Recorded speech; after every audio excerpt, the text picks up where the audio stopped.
Kalau kita mau jadi problem solver yang hebat, kita mesti sadar ini harus dilatih, ini harus punya jam terbang. Semakin dilatih, semakin Anda akan hebat jadi seorang problem solver yang luar biasa. Tapi gini Pak, kalau dari beberapa teman yang saya temui juga ada yang merasa bahwa dia itu dilahirkan punya problem solving yang bagus. Nah, ada nggak memang yang orang dilahirkan tapi dengan kemampuan problem solving yang memang sudah sangat baik? Mitra bisnis sekalian, hari ini kita kembali bertemu dalam Business Wisdom Podcast. Jadi saya Ronald, salah seorang trainer di BWI, dan hari ini saya ditemani oleh tamu spesialnya kita. Kira-kira siapa? Silakan diperkenalkan dirinya Pak. Terima kasih Pak Ronald, kenalkan nama saya Andi Iskandar. Saya seorang trainer dan juga seorang coach dari Business Wisdom Institute. Oke, terima kasih Pak Andi atas kehadirannya. Nah, teman-teman sekalian, mitra bisnis sekalian, hari ini kita bahas topik yang menurut saya sangat menarik dan pasti akan bisa menginspirasi teman-teman semua. Kita akan bahas mengenai topiknya adalah problem solver mindset. Nah, Pak Andi mungkin perlu dijelaskan dulu definisinya dari problem solver mindset sendiri itu apa? Makasih Pak Ronald. Sebelum saya menjawab pertanyaan Pak Ronald, saya coba sharing dulu beberapa data ya Pak ya. Oke. Karena pertama mitra bisnis, saya kebetulan juga menulis sebuah buku tahun 2017. Judulnya adalah Practical Problem Solving, diterbitkan oleh Alex Media. Nah ini informasi aja di depan. Nah kenapa saya waktu itu menulis buku tentang problem solving? Karena berdasarkan riset dari World Economic Forum, Pak Ronald. Oke. Jadi saya waktu itu baca laporan dari World Economic Forum yang dipublish tahun 2016, bulan Januari. Nah waktu itu World Economic Forum itu membuat sebuah laporan report, judulnya itu adalah The Future of Job. The future of job. The Future of Job. Jadi bagaimana pekerjaan-pekerjaan di masa yang akan datang. Jadi inti riset mereka itu seperti itu. Contoh misalkan begini, jadi menurut World Economic Forum, karena zaman sekarang itu zaman perubahannya sangat cepat ya, apalagi dengan ditambah AI, ChatGPT, teknologi luar biasa. Jadi apa-apa itu serba cepat. Nah, konon katanya setiap hari ada 4 pekerjaan yang zaman dulu ada, sekarang tidak ada. Hilang. Zaman dulu ada, Sekarang tidak ada. tidak ada. Iya, dan Pekerjaan sebaliknya. apa aja? Apa? Misalnya contohnya ya, kalau ngomongin dulu ada sekarang nggak ada ya, atau dan kebalikannya Pak Ronald, yang dulu tidak ada sekarang ada. Oke. Contoh, saya kasih contoh yang dulu tidak ada sekarang ada. Dulu waktu saya lulus kuliah, ya saya tidak sebutkan tahunnya ya. Masih baru lah Pak, kelihatan masih Waktu muda. saya lulus kuliah, kalau saya atau teman-teman saya ditanya sama dosen misalkan, nah ya kamu sudah lulus kuliah nih, apa rencana pekerjaan kamu? Kamu mau ngerjain apa? Saya yakin di antara saya maupun teman-teman saya tidak akan ada yang bilang begini, saya mau jadi seorang YouTuber. Oke. Pasti nggak ada. Kenapa? Karena waktu saya lulus kuliah, YouTube itu nggak ada. Tapi zaman sekarang kalau kita tanya sama anak-anak muda, jangan heran kalau mereka bilang salah satunya saya mau jadi YouTuber. Benar. Iya, kenapa? Karena ya itu pekerjaan yang zaman dulu tidak ada, zaman sekarang ada. Nah, World Economic Forum tahun 2016 reportnya tentang itu. Tapi saya bukan itu yang mau saya bahas. Yang saya mau bahas itu adalah salah satu item di report itu yang bilang begini, apa sih top 10 skill, 10 skill yang dicari-cari oleh perusahaan di dunia. Nah, itu salah satu item di report tersebut. Saya baca dan saya tertarik karena dia bilang begini, karena ini risetnya cuma 1 tahun diadakan oleh World Economic Forum, mereka cuma batasi selama 5 tahun. Jadi apa sih top 10 skill tahun 2015, lalu apa sih top 10 skill tahun 2020. 2020. Nah dia cuma ambil 5 tahun. Banyak top 10 skill tahun 2015, saya mulai dulu tahun 2015 ya, beberapa di antaranya nomor 10 itu kreativitas. Kreativitas. Nomor 5 itu negosiasi. Nah nomor 1 itu problem solving. Itu kemampuan atau skill yang dicari-cari perusahaan di tahun 2015. Nomor 1 problem solving. Sekarang mari kita pindah ke tahun 2020. Oke. Di tahun 2020 ada yang naik, jadi tahun 2015 misalnya kreativitas nomor 10 ya. Tahun 2020 itu naik jadi nomor 3. Jadi dia naik. Tapi juga ada yang turun. Negosiasi misalnya tadi nomor 5. Sekarang tahun 2020 nomor 9. Turun. Oke. Lalu ada yang muncul, ada yang hilang. Saya bisa nebak ini arahnya. Problem solving berarti arahnya peringkat berapa ini? Sudah dibocorkan ya. Jadi nomor pertama tahun 2020 adalah kemampuan problem solving. Oke. Itu yang membuat saya menarik. Wah ternyata kemampuan yang paling dicari-cari itu tahun 2015 sampai tahun 2020 itu adalah kemampuan problem solving. Oke. Oke, tapi kan sekarang tahun 2024. Lalu bagaimana sekarang tahun 2024? Ternyata World Economic Forum mempublish lagi sebuah hasil riset sama, judulnya sama tapi dipublish kekinian Oktober tahun 2020. Kalau tadi kan 2016 ya dipublish ya, sekarang tahun 2020. Salah satu itemnya kembali top 10 skill apa yang dicari-cari tahun 2025. Dan ternyata nomor 1 tetap kategorinya problem solving. Oke, berarti sudah 3 kali penelitian berturut-turut problem solving tetap yang nomor 1. Jadi skill yang dicari-cari dari tahun 2015 sampai tahun 2025 itu adalah kemampuan problem solving. Nah, yang terbaru Pak Ronald, ini judulnya sama, The Future of Job, tapi Mei 2023. Mei 2023, jadi tahun lalu ya.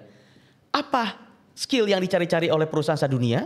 Ya, saya ambil nomor 1, nomor 2. Nomor 1 itu adalah analytical thinking. Berpikir analisis. Biasanya yang namanya berpikir analisis itu dikategorikan dalam konteks problem solving. Namanya kan berpikir analisis. Bahkan analytical thinking itu nomor 1, AI dan big data itu nomor 3. Fakta menarik ini Pak. Iya, jadi masih di atas yang namanya AI, yaitu kemampuan analisa seorang manusia. Jadi kalau saya summary-kan dari tahun 2015,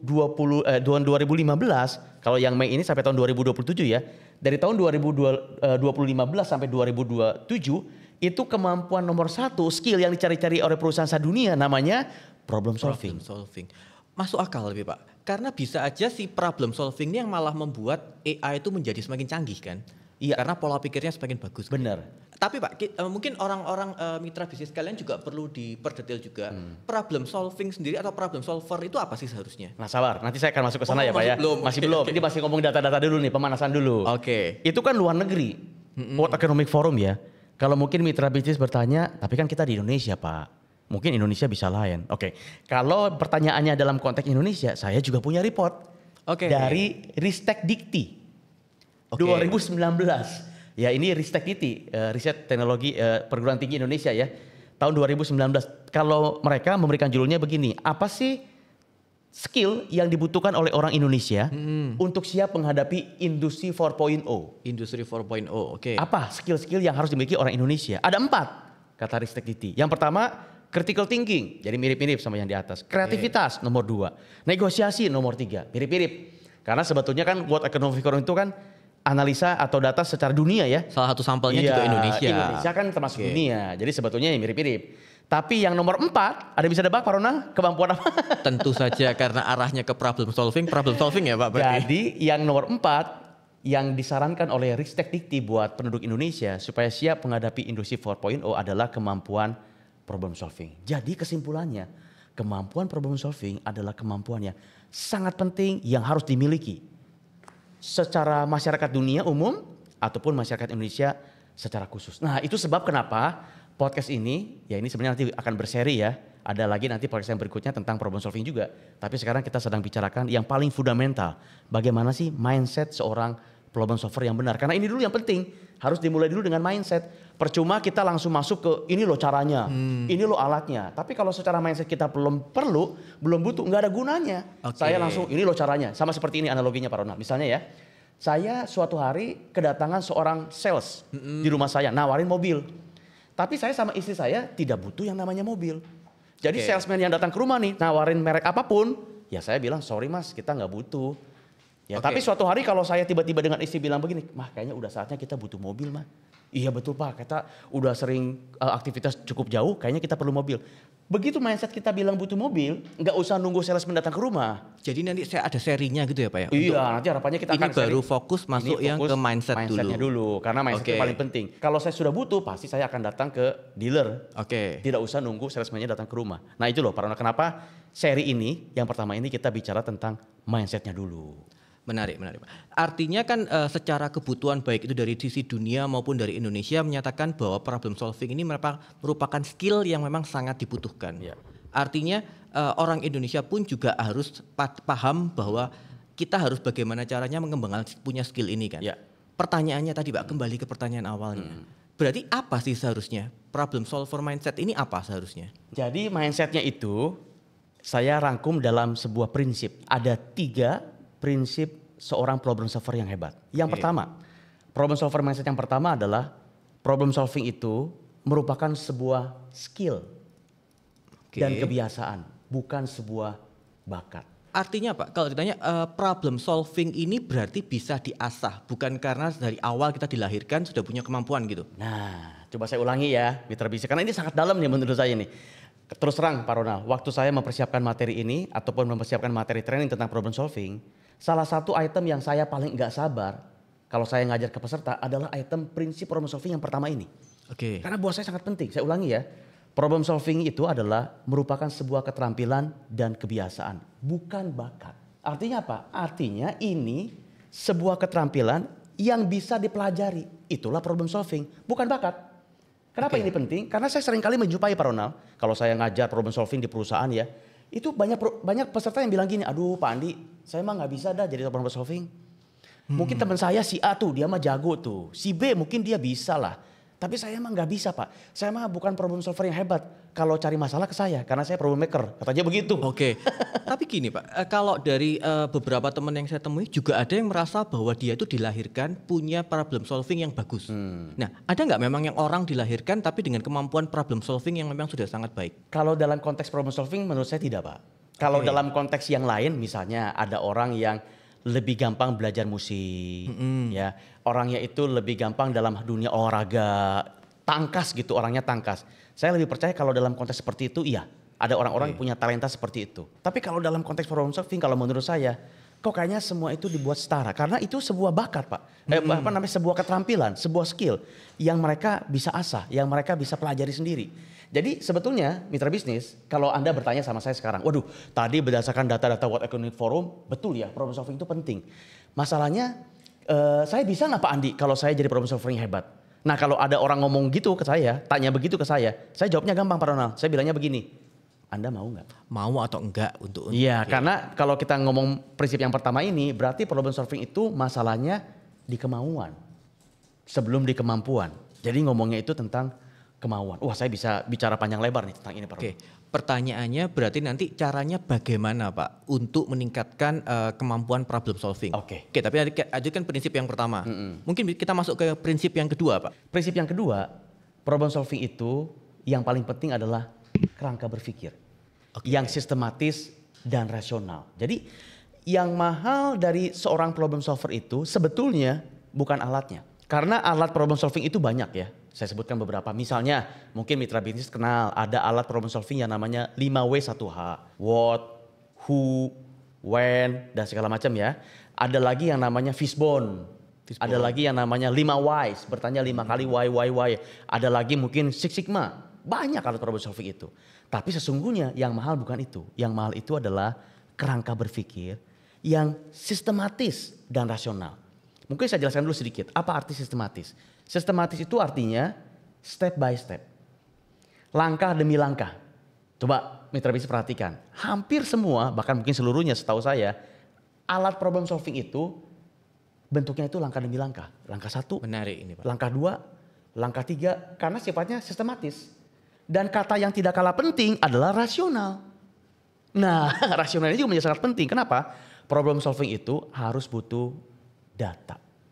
Rasional itu hubungannya dengan data. Jadi nggak bisa ngomongin pakai perasaan, pakai feeling, nggak bisa. Problem solving itu harus berdasarkan data.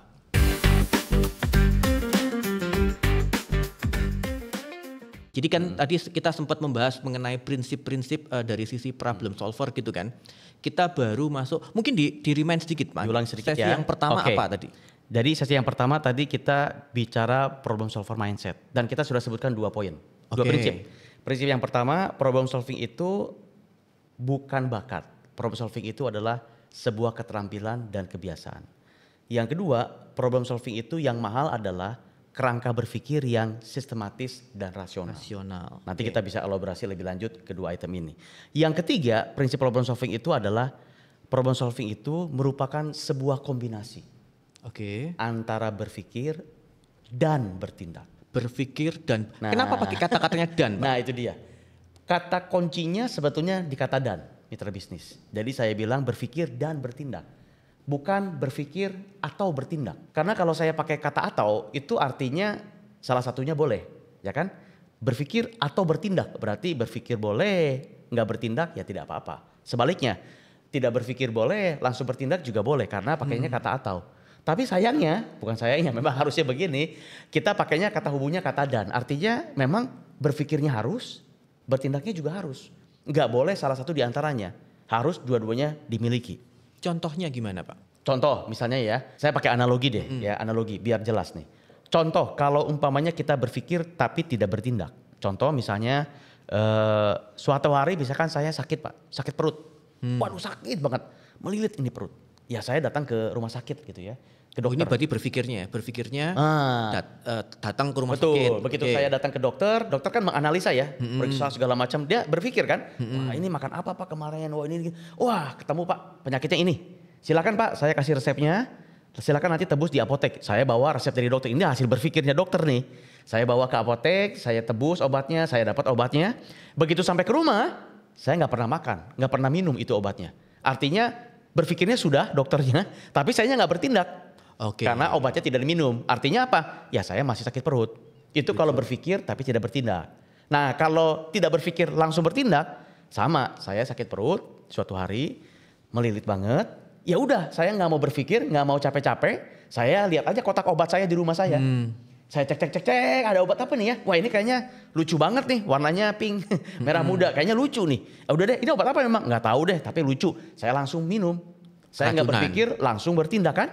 Wah itu bukan cuman sakitnya mungkin bisa bertambah-tambah. Bukan cuma sakit yang tadi, bisa nambah juga karena saya sembarangan minum obat. Nah analoginya begitu Pak Ronald. Oke, berarti artinya kalau misalnya kita hubungkan dengan dunia bisnis, misalnya kita mau bangun suatu bisnis baru, startup misalnya. Berarti berpikirnya kita seakan-akan membuat bisnis plan-nya gitu ya Pak. Bisnis plan-nya, kemudian tindakannya kalau kita nggak implementasikan si bisnis plan, otomatis kan kita nggak bertindak.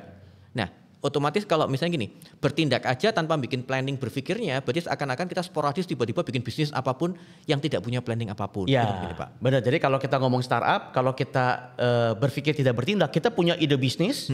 Wah, saya mau bikin perusahaan nih, idenya begini, kayaknya idenya bagus nih.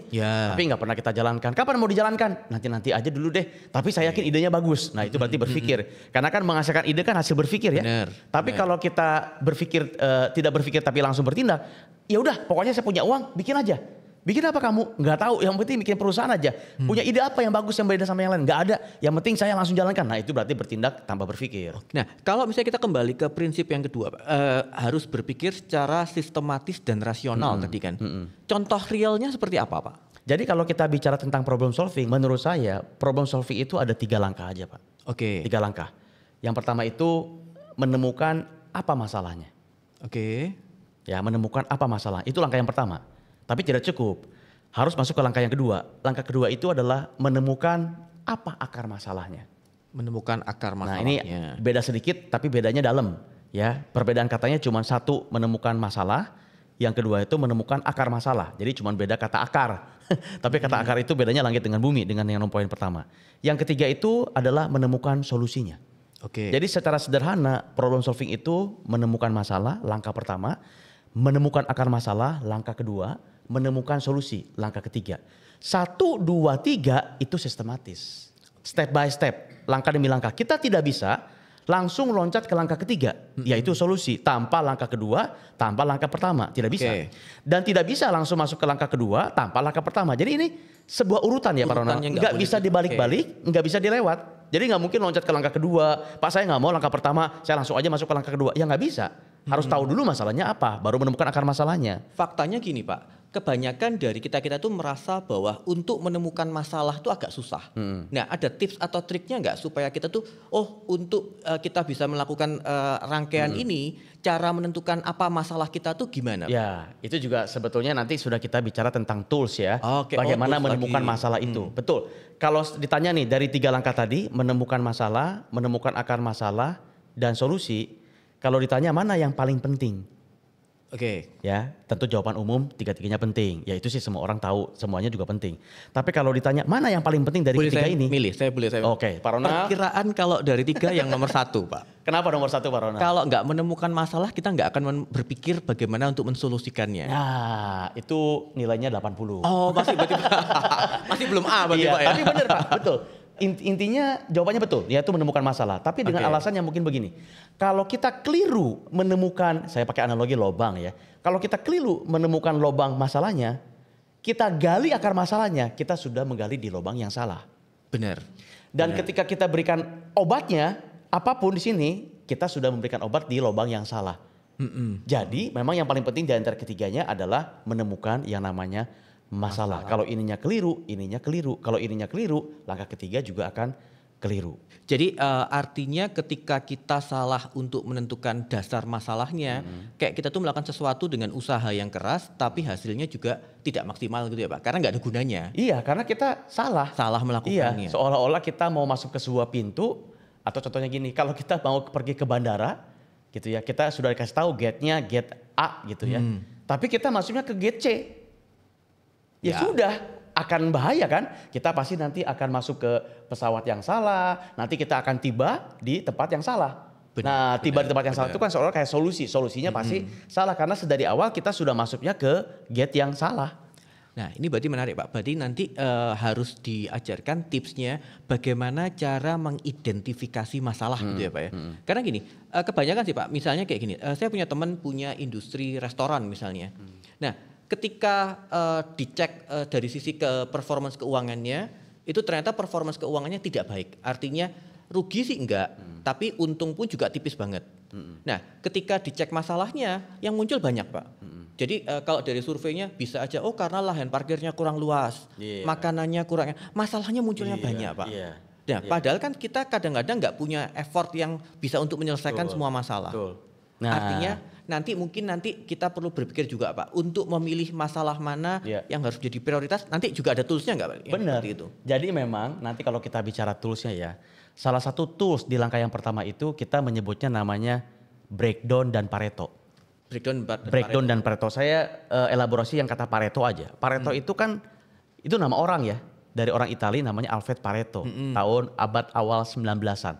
Kalau Peter Bisnis tahu pasti tahu Pareto. Pareto itu adalah 80-20. Kalau kita melakukan yang 20 itu kita berdampak ke 80-nya. Jadi kalau kita fokus kepada customer yang 20 itu sebetulnya berkontribusi kepada 80% dari revenue perusahaan kita. Nah Pareto itu adalah yang tadi kata Pak Ronald. Memang apa ya, dunia usaha bahkan hidup kita itu kan kompleks ya. Benar. Jadi masalah itu kadang-kadang banyak, kompleks, hidup kita itu kompleks. Nah seringkali kita dalam saat yang bersamaan kita menemukan banyak masalah. Nah masalahnya tadi kita nggak punya sumber daya, kita nggak punya kekuatan untuk langsung menyelesaikan sekaligus. Nggak punya. Memang kita pengennya sih, saya punya 10 masalah Pak, saya pengen langsung semuanya selesai. Ya memang harapan semua orang begitu. Tapi kan seringkali kekuatan kita tidak memadai untuk bisa menyelesaikan semuanya sekaligus. Makanya harus dipilih dengan konsep Pareto. Dari 10 ini, mana yang saat ini yang kita akan pilih dulu sebagai masalah yang paling urgent, yang paling penting. Supaya kita nanti bisa atasi itu. Yang lain bukan diabaikan, yang lain kita tunda dulu. Karena sumber daya kita nggak cukup. Kita harus fokus dulu ke masalah yang paling urgent dan paling important. Nah, kalau untuk menentukan masalah yang paling urgent dan yang paling dalam tanda kutip yang paling penting itu Pak, ada nggak mekanismenya? Karena kan semua orang, artinya gini, kalau dalam industri restoran tadi, semua bagian kalau ditanya, ini masalah yang paling penting Pak, ini yang harus disolusikan. Nah kita kan sebagai leader kan tentu aja harus mikir kan, yang mana sih yang benar-benar yang paling penting kayak gitu. Benar.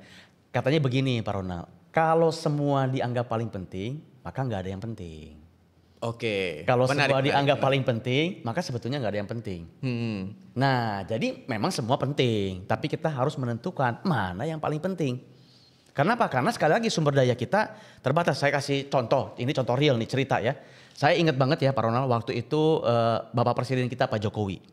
Beliau waktu itu baru dilantik menjadi gubernurnya Jakarta, DKI. Dengan wakilnya Pak Ahok waktu itu ya. Nah, waktu beliau naik jadi gubernur, ada wartawan tanya, Pak Jokowi selamat sudah jadi gubernur di Jakarta ini. Mungkin Pak Jokowi tahu ya, kalau kebanyakan pasar di Jakarta itu sembraut, kumuh, dan jelek-jelek Pak. Wah sebutkan aja Pak, ada pasar Rebo, pasar Santa, pasar apa banyak di Jakarta. Pak Jokowi sebagai gubernur yang baru dilantik, mau nggak Bapak menyelesaikan semua pasar itu, dirapiin semuanya sekaligus saat ini juga? Nah Pak Jokowi bilang begini, ya tentu saja saya mau. Siapa yang nggak mau? Kebetulan saya baru dilantik kan, saya mau menunjukkan prestasi saya. Tapi kembali, sumber daya kami di Jakarta tidak memungkinkan menyelesaikan atau merapikan semua pasar itu sekaligus. Maksudnya bagaimana Pak Jokowi? Ya jumlah Satpol PP kami kan terbatas. Jumlah APBD kami juga terbatas. Jadi kami harus membuat prioritas pasar mana yang harus kami benahi terlebih dahulu. Dan waktu itu Pak Jokowi memilih pasar Tanah Abang. Berarti kata kuncinya adalah prioritas ya Pak, untuk memilih masalah utama yang akan kita kerjakan terlebih dahulu. Bahasa konsepnya Pareto tadi. Oke. Pareto. Tadi saya kelupaan Pak Andi. Ketika bahas kan kita ada 3 prinsip kan. Ya. Prinsip ketiga sudah detail kita bahas. Prinsip kedua sudah dikasih contoh. Malah prinsip satunya yang ketinggalan. Mungkin bisa dijelaskan Pak, mengenai keterampilan dan kebiasaan. Iya, prinsip satu itu prinsip favorit saya. Oke. Tadi dibilang ya bahwa problem solving itu adalah sebuah keterampilan dan kebiasaan bukan bakat. Nah, coba mari kita breakdown dulu lebih detail ya. Apa kata keterampilan itu apa? Skill itu artinya apa? Nah, menurut saya skill itu, Pak Ronald, ada 2 sifatnya. Ya karena kan problem solving itu kan sebuah keterampilan skill. Makanya kita mesti tahu dulu sifat dari skill itu apa. Sifat skill yang pertama itu, skill itu semakin dilatih, semakin jago. Semakin dilatih, ya, semakin jago. Betul gak? Kita semua setuju ya? Semakin kita latih, pasti semakin jago. Contoh, kalau saya mau belajar skill yang namanya berenang, apalagi saya pengen skillnya itu bisa jadi juara. Ya jangan ngomong juara olimpiade dulu lah, juara Asian Games aja. Atau SEA Games lah ya. Nah kalau kita pengen punya skill juara berenang level SEA Games, ya kita latihannya kan mesti terus menerus. Dan harus sering. Ya Dan kan? setiap orang beda ya Pak, kemampuannya untuk belajar mengenai skill ini kan ada yang satu cepat untuk belajar, ada satu yang memang lebih lambat. Betul, jadi kan itu ya ada orang yang punya bakat sama ada orang yang masih belum punya bakat. Benar. Tapi itu nomor 2 nanti Pak, saya lagi ngomongin bagaimana durasi kita menguasai keterampilan itu. Artinya kalau kita mau jadi juara SEA Games, nggak bisa latihannya seminggu sekali. Udah aku mau jadi juara SEA Games tapi latihannya tiap hari Minggu aja deh, jam 2 siang sampai jam 4, udah seminggu sekali. Ya tentu kita akan bilang nggak mungkin bisa jadi juara. Kalau kita mau jadi juara itu setiap hari harus latihan. Ya kan, bahkan waktunya juga panjang. Nah intinya apa? Intinya sebuah skill itu semakin dilatih semakin kita jago. Semakin kita hebat. Jadi kalau kita mau jadi problem solver yang hebat, kita mesti sadar ini harus dilatih. Ini harus punya jam terbang. Semakin dilatih semakin Anda akan hebat. Jadi seorang problem solver yang luar biasa. Satu itu sifat dari skill. Nah biasanya kalau sifat yang nomor 1 ini Pak Ronald, banyak orang yang sudah tahu. Ya itu sih saya juga udah tahu Pak. Skill itu makin dilatih makin jago. Tapi ada sifat yang kedua dari sebuah skill. Nah ini yang jarang diketahui orang. Mungkin Pak Ronald juga gak sadar kali. Sifat yang kedua dari sebuah skill adalah awal-awal pasti sulit. Awalnya pasti sulit, pasti berat. Awal-awal mempelajari sebuah skill itu pasti sulit. Pasti sulit. Coba mitra bisnis, coba Anda bayangkan ya. Jangan yang konteks bisnis lah. Pernah nggak mitra bisnis belajar, kalau pernah belajar dulu, belajar main gitar. Main gitar kan skill ya. Tangannya harus 2 hari, 3 hari, seminggu itu udah mulai terasa sulit. Saya juga dulu belajar gitar SMP kan, sama temen, sama kakak kelas, tolong dong ajarin saya main gitar. Ya diajarin kunci C, kunci G, kunci E. Aduh baru 3 hari udah mulai berdarah. Tangannya ya kan, ngapal-ngapal udah mulai semua. kapalan. Nah saya seminggu kemudian tuh bilang gini sama teman saya, udah deh bro, gua nyerah, udah deh nggak bisa, soalnya susah banget ternyata main gitar, udah deh gua nyerah. Nah Pak Ronald, gara-gara saya waktu itu nyerah ya SMP ya, sampai hari ini saya nggak bisa main gitar. nggak berkembang artinya. Iya bukan saya nggak bisa. Nggak bisa. Karena saya waktu itu memutus untuk menyerah, stop. Nah lalu saya belajar lagi skill yang lain, namanya naik sepeda. Naik sepeda, apalagi naik sepeda ya, berbahaya kan? Nggak sah kalau kita belajar sepeda tapi belum jatuh, belum berdarah, nggak sah. Pasti yang teman-teman yang belajar naik sepeda pasti tahu ya. Hari ini berdarah. Waduh, berarti saya nggak sah dong, Pak. Nggak sah enggak ya? Saya nggak jatuh, nggak berdarah. Waduh, yang kedua lutut. Sampai ibu saya bilang gini, kamu itu main apa ya? Hari ini tangan, kemarin lutut, lalu inilah. Kamu belajar apa sih? Belajar sepeda, naik Mah. sepeda. Aduh, udah deh, stop deh. Nanti kepala kamu besok-besok yang bocor. Nah, tapi kalau naik sepeda saya bilang gini sama ibu saya, tidak Mama, saya tetap pengen belajar sepeda. Karena kalau nggak bisa belajar sepeda, kalau nggak bisa naik sepeda, malu. Nah, saya tidak menyerah Pak kalau untuk yang sepeda. Makanya sampai hari ini saya bisa naik sepeda. Sama, problem solving itu sebuah skill, artinya awal-awal pasti terasa sulit. Nah nanti mitra bisnis kalau kita ada seri yang kedua tentang problem solving, kalau kita sudah bicara alatnya, ya kan step by step kan, pasti awal-awal tuh terasa sulit. Kok gini ya, kok susah ya. Saya mau bilang, jangan menyerah. Jangan seperti saya waktu belajar gitar. Akibatnya saya tidak bisa main gitar. Kalau mitra bisnis nanti menyerah waktu mencoba alat-alat problem solving, selamanya kita tidak akan bisa jadi problem solver yang hebat. Jangan menyerah ini belum masuk ke kebiasaan berarti belum Pak? Belum, awal-awal. masuk, Ini masih baru awal. lagi membentuk kebiasaan ini. Oh, oke, Kan membentuk oke. kebiasaan kan bukan 1-2 hari. Ya riset membuktikan antara 18 hari sampai lebih dari 100 hari. Tergantung kebiasaan yang mau dibentuk. dibentuk. Ya rata-rata 21 hari. Nah ini 21 hari. selama 21 hari ini loh. Kalau kita menyerah ya stop. Nah itu. Jadi memang gak ada yang mudah di hidup ini Pak Ronald. Gak ada yang mudah. Termasuk kemampuan problem solving. Tapi kalau kita persisten, kalau kita gak menyerah, kita bisa kuasai sebetulnya apa yang kita suka. Mungkin pertanyaannya lebih ke arah gini Pak. Keterampilan itu kan bisa ada yang hard skill, ada yang soft skill. Apakah ini juga berlaku untuk keduanya? Nah Atau kalau gimana? kalau problem solving itu lebih ke hard skill. Ke hard skillnya. Ke hard skill, bahasa Oke. lainnya technical skill. Technical Ya kalau skill. kita ngomong training ya Pak Ronald, ya kan training kadang-kadang ada training soft skill. Misalnya leadership, Oke. communication, ya kan itu lebih ke soft skill. Biasanya nuansa trainingnya lebih sumringah, Benar, lebih menyenangkan. Oh aktivitas ini komunikasi, oh lebih seneng. Tapi juga ada training-training yang sifatnya technical skill. Misalkan strategi, decision making, problem Oke. solving yang dalam tanda petik berat itu. Tapi dua-duanya dibutuhkan kan dalam kehidupan ini. Ini topik yang menarik Pak. Cuma kalau ditanya skill ini yang dibutuhkan oleh siapa sih seharusnya Pak? Problem solving. Iya, Nah, problem kembali ke World Economic Forum. Oke. Jadi skill problem solving itu sebetulnya merupakan basic skill yang diperlukan oleh semua manusia. Semua manusia, Semua semua manusia. pekerjaan. Betul. Kenapa? Karena semua manusia, apapun konteksnya, dari ya kita jangan ngomong bayi lah ya. Kalau bayi kan memang belum dibutuhkan. Tapi kalau kita udah ngomong SD, udah mulai sekolah, semua butuh yang namanya sebetulnya analytical thinking. Analisa thinking, ya kan, kemampuan menganalisa. Ujung-ujungnya kalau sudah besar itu disebutnya namanya kemampuan problem solving. Tapi analytical thinking, kemampuan menganalisa itu dibutuhkan oleh semua orang, Pak. Menariknya Pak, kalau kita ngelihat ya secara kurikulum pembelajaran itu kan banyak kalau di kampus-kampus luar negeri itu ada mata kuliah problem solving. Tapi kalau di pendidikan di Indonesia masih belum ada. Artinya dimasukkan, diembeddedkan ke dalam mata kuliah tertentu. Mungkin Pak Andi harus ngasih saran Pak ke Menteri Pendidikan. Oh gitu kan. ya. Oke. Nah, Munculkan mata kuliah problem solving gitu. ya, nah seringkali juga gini Pak Ronald. Saya pernah ikutan sebuah sertifikasi dari Cornell. Cornell itu ada di New York ya, University di Cornell. Dia itu membuat sebuah program sertifikasi, judulnya itu Critical Thinking. Critical thinking. Critical Thinking judulnya ya. Jadi saya begitu lulus Andi Iskandar Certified Critical Thinking dari Cornell. Oke. Tapi dalam trainingnya sebetulnya outputnya itu adalah problem solving dan decision making. Oke. Meskipun nama judulnya critical Critical thinking. thinking. Nah, jadi saya mengambil kesimpulan begini Pak Ronald. Problem solving itu adanya di depan. Sesuatu yang berguna buat organisasi, sesuatu berguna buat kita dalam hidup itu adalah problem solving. Tapi di balik behind the scene dari problem solving itu adalah yang tadi critical thinking, thinking. analytical thinking, system thinking, itu semua background behind the scene. Outputnya itu adalah problem solving, sama seperti ini analoginya. Yang kita butuhkan dari semua mobil adalah memindahkan kita dari satu tempat ke tempat yang lain. Itu gunanya mobil, transportasi. Transportasi. Tapi kan behind the scene dari mobil itu ada mesin, mesinnya bekerja begini, mesinnya bekerja, itu kan behind the scene.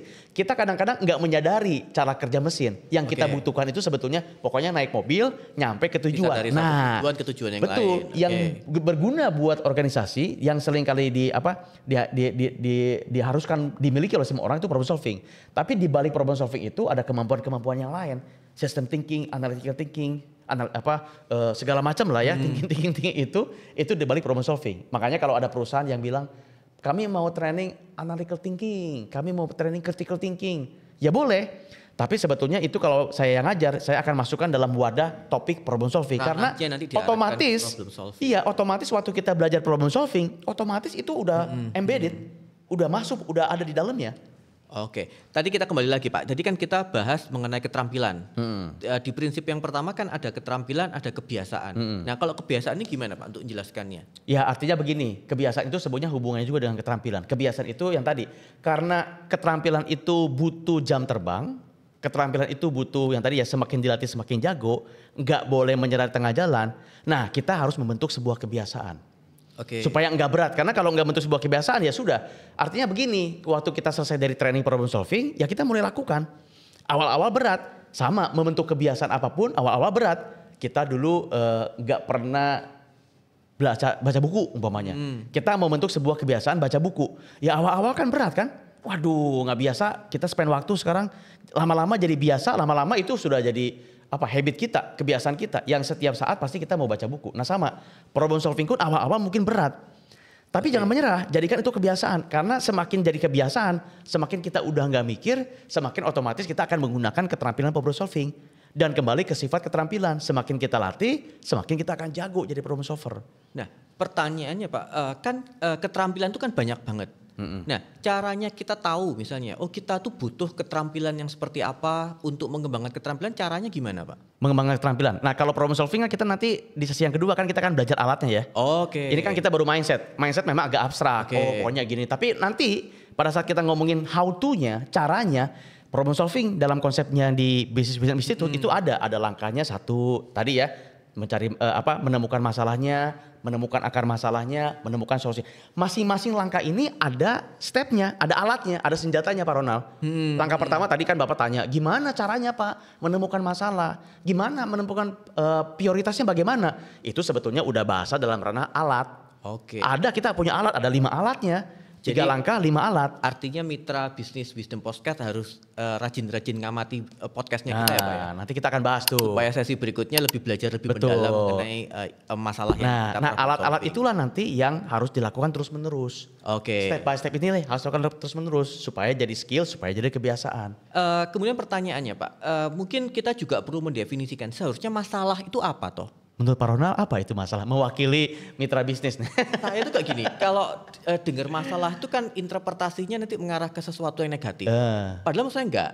Masalah itu adalah sesuatu yang kita hadapi, yang harus kita pecahkan. Itu bisa positif, bisa negatif. Tapi kan kalau orang-orang kebanyakan mikirnya namanya masalah itu pasti interpretasinya ke negatif. Gimana Pak? Saya setuju Pak. Itu kan dampak dari masalah, ada sesuatu yang positif, ada yang satu negatif. Tapi kalau masalahnya itu sendiri, apa definisinya? Definisi dari masalah, kesulitan. Kesulitan, nah itu tuh. Jadi seringkali kalau buat orang awam, kalau saya juga dalam training Pak, kalau saya tanya, sebetulnya masalah itu apa Bapak Ibu definisinya? Paling banyak, paling gampang orang menjawab gitu, bikin pusing Pak. Bikin pusing. Bikin pusing karena yang tadi kayak mumet bikin pusing. Itu saya nggak menyalahkan, memang dampaknya bikin pusing. Memang definisi masalah itu agak sulit memang. Apa ya? Suatu hari saya mendapatkan dari Wikipedia Pak. Wikipedia nih ya. Jadi masalah itu ada 3 kata kuncinya. Masalah itu adalah adanya perbedaan. Kata kunci pertama. Perbedaan. Kata kunci yang kedua, perbedaan apa? Perbedaan apa yang terjadi sekarang, actual. Kata kunci kedua actual ya. Dengan apa yang kita harapkan, desired. Kata kunci ketiga. Jadi masalah itu kata Wikipedia, kata kuncinya ada 3. Perbedaan antara actual dengan yang diharapkan. Saya berikan contoh Pak. Saya misalnya ini, saya berharap berat badan saya ini 65 kg misalnya. Itu harapan saya, desired. Tapi kalau saya timbang sekarang berat badan saya misalnya 70 kilo. Berarti ada perbedaan antara realitas aktual 70 kilo dengan yang saya harapkan 65 kg. Itu ada gap. Nah buat saya itu masalah. Kalau saya jadi teringat dengan teori yang ada di perilaku konsumen Pak. Ada yang namanya teori kepuasan.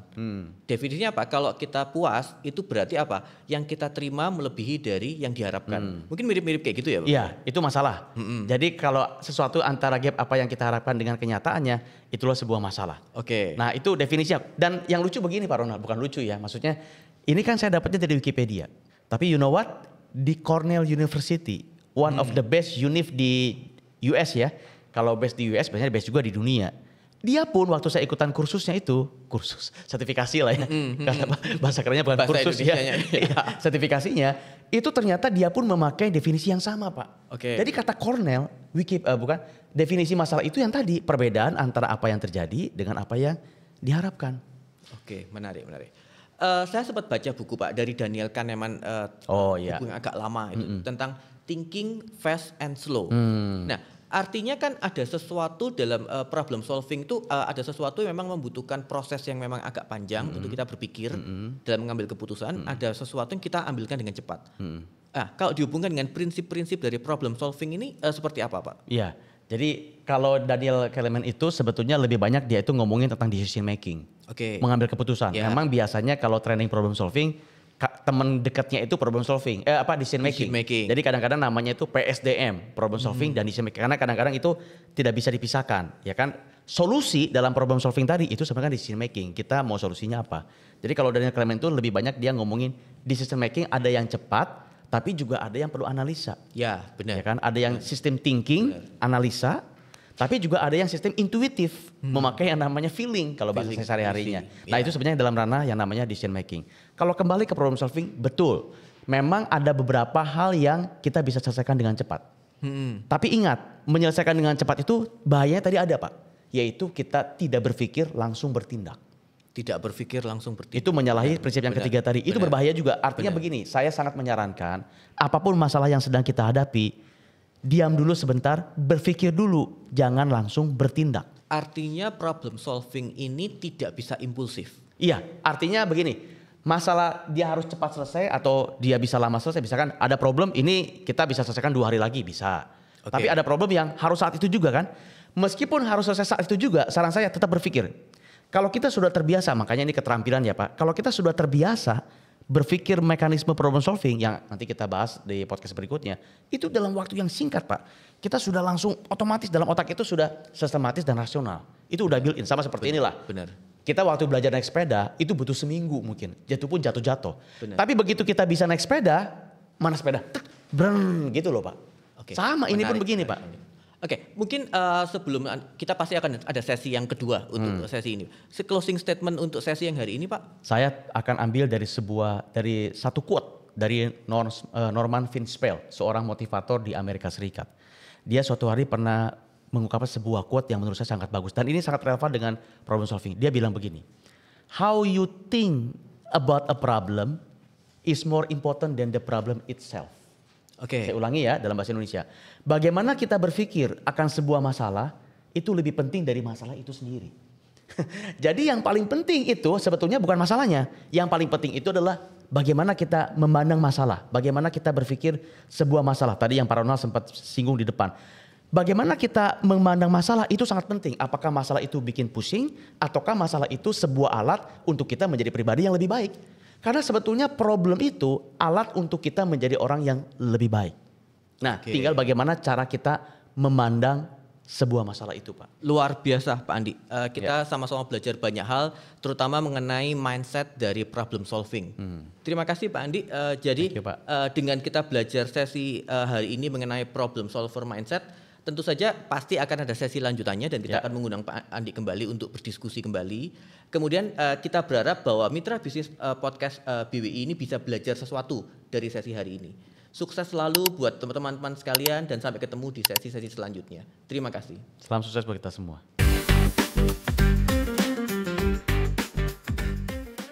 Mitra Bisnis, survei yang diadakan oleh World Economic Forum tahun 2015 sampai tahun 2027, ternyata skill yang paling dicari-cari oleh perusahaan sedunia adalah kemampuan problem solving.